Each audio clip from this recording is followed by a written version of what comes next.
আসসালামু আলাইকুম, সবাই কেমন আছেন? আলহামদুলিল্লাহ আমি ভালো আছি। আজকে একটা রেসিপি নিয়ে আসলাম, সেটা হলো চিকেন পপকর্ন।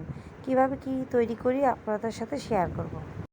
কিছু পরিমাণ মাংস নিয়ে নিয়েছি, তারপরে আটা নিয়েছি। এখন মরিচের গুঁড়া দিব পরিমাণ মতো, তারপরে হলুদের গুঁড়া দিব পরিমাণ মতো লবণ, পরিমাণ মতো পাঁচফোড়ন দিয়ে দিব। তারপরে ভালোভাবে মশলার সাথে আটাটা মিক্স করব। পরিমাণ মতো পানি দিয়ে দিব। তারপরে ভালোভাবে ব্যাটারটা তৈরি করব। তারপরে মাংসগুলো মিশিয়ে দিব।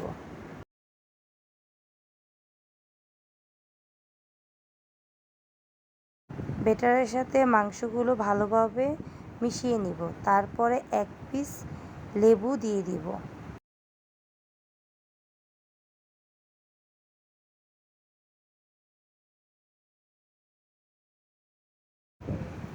ভালোভাবে মিশিয়ে 10 মিনিট ঢেকে রাখব।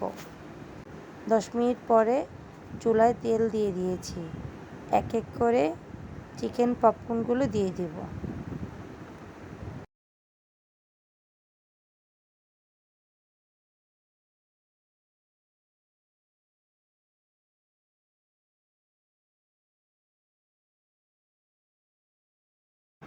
তো আমার চিকেন পপকর্নগুলো ভাজা শেষ। ভালো থাকবেন। আল্লাহ হাফেজ।